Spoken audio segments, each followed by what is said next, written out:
Opa Oma yang dikasihi Tuhan Yesus Kristus. Shalom, selamat malam.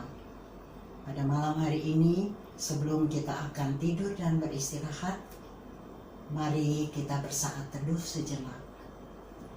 Dan dalam saat teduh ini kita akan membaca, mendengar, dan merenungkan firman Tuhan. Sebelum kita membaca, mendengar, dan merenungkan firman Tuhan, mari kita satu di dalam doa. Bapa yang kudus, Bapa yang mulia, Bapa di dalam nama Tuhan Yesus Kristus, pada malam hari ini kami datang menghampiri hadirat-Mu, tahta kasih karunia-Mu, mengucap syukur bahwasannya untuk selama-lamanya kasih setia-Mu. Terima kasih untuk penyertaan, tuntunan, bimbingan, lindungan, topangan, bahkan pembelaan-Mu di sepanjang hari yang sudah kami lalui, bahkan di sepanjang malam dan dini hari yang akan kami lewati. Kami naikkan syukur kami kepadamu. Malam hari ini Bapa, kami mau membaca, mendengar, dan merenungkan firman-Mu. Karena itu kami membuka hati dan pikiran kami. Kiranya Roh Kudus menolong kami untuk memahami firman yang akan kami baca, dengar, dan renungkan, dan menjadikan kami hidup di dalam kehendak dan rencana-Mu. Bapa, berfirmanlah, kami sedia untuk mendengarkan di dalam nama Tuhan Yesus Kristus, firman Elohim yang hidup. Amin. Opa Oma, Bapak Ibu yang dikasihi Tuhan Yesus Kristus, pada malam hari ini sebagai renungan malam kita akan mengambil dari Sabda Bina Umat hari Jumat 18 Desember 2020 yang diberi judul Masih Tetap Memelihara Sukacitanya. Dan kita akan membaca dari firman Tuhan yang terambil dari Matius 21 ayat 28 sampai dengan 32. Mari kita siapkan Alkitab kita membaca dari Matius 21 ayat 28 sampai dengan 32 yang menyatakan, perumpamaan tentang dua orang anak. Tetapi apakah pendapatmu tentang ini? Seorang mempunyai dua orang anak laki-laki. Ia pergi kepada anak yang sulung dan berkata, "Anakku, pergi dan bekerjalah hari ini dalam kebun anggur." Jawab anak itu, "Baik, Bapa," tetapi ia tidak pergi. Lalu orang itu pergi kepada anak yang kedua dan berkata demikian juga. Dan anak itu menjawab, "Aku tidak mau." Tetapi kemudian ia menyesal lalu pergi juga. Siapakah di antara kedua orang itu yang melakukan kehendak ayahnya? Jawab mereka, "Yang terakhir." Kata Yesus kepada mereka, "Aku berkata kepadamu, sesungguhnya pemungut-pemungut cukai dan perempuan-perempuan sundal akan mendahului kamu masuk ke dalam kerajaan Allah. Sebab Yohanes datang untuk menunjukkan jalan kebenaran kepadamu, dan kamu tidak percaya kepadanya. Tetapi pemungut-pemungut cukai dan perempuan-perempuan sundal percaya kepadanya, dan meskipun kamu melihatnya, tetapi kemudian kamu tidak menyesal, dan kamu tidak juga percaya kepadanya." Demikianlah pembacaan Alkitab, dan kita akan mendengarkan renungan dari Sabda Bina Umat yang diberi judul Masih Tetap Memelihara Sukacitanya.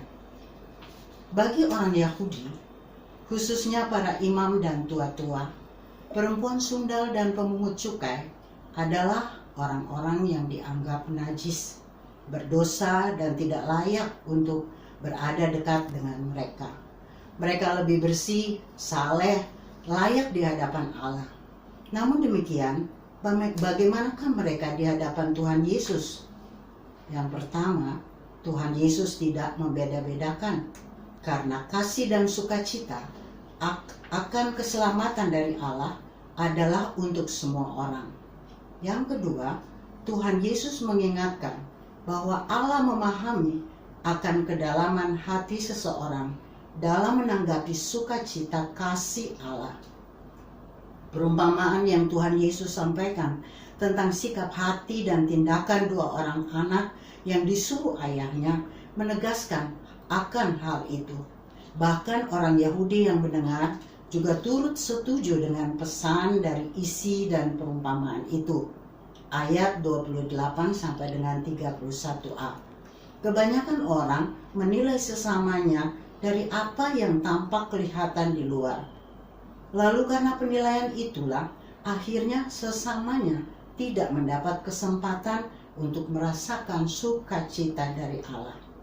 Namun demikian, di hadapan Allah, siapapun diberi kesempatan untuk menerima anugerahnya.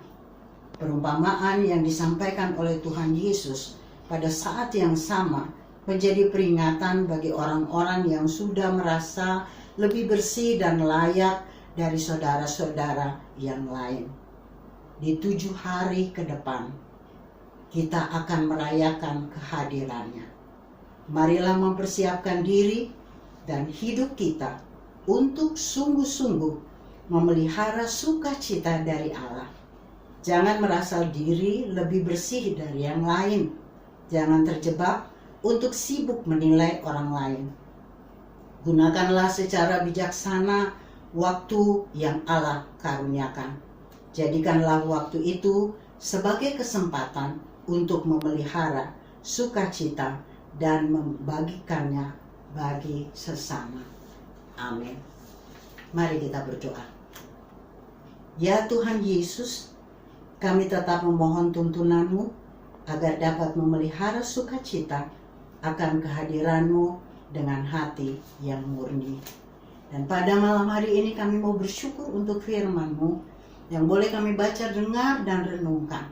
Kiranya firman-Mu itu Engkau taruhkan di hati kami dan ingatkan di akal budi kami, supaya kami dapat melakukannya bagi hormat dan kemuliaan nama-Mu. Terima kasih Bapa, terima kasih Tuhan Yesus, terima kasih Roh Kudus. Dan malam hari ini kami akan tidur dan beristirahat. Kiranya dalam damai sejahtera-Mu kami mendapatkan tidur yang nyenyak, istirahat yang baik di sepanjang malam dan dini hari yang akan kami lewati. Dan besok pagi kami boleh bangun kembali dengan kekuatan dan kesehatan, sebab Tuhanlah yang membangunkan kami untuk menghadapi hari baru, hari yang Tuhan akan karuniakan kepada setiap kami di dalam iman yang semakin bertumbuh. Terima kasih Bapa, terima kasih Tuhan Yesus, terima kasih Roh Kudus. Inilah doa kami yang kami naikkan dan persembahkan kepadamu di dalam nama Tuhan Yesus Kristus, Tuhan dan Juru Selamat kami. Amin. Opa Oma, Bapak Ibu, sekian saat teduh kita malam hari ini. Sampai jumpa lagi di saat teduh pada esok hari. Terpujilah nama Tuhan Yesus. Selamat malam, Shalom.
Tetap semangat, pelayanan segar dan hijau.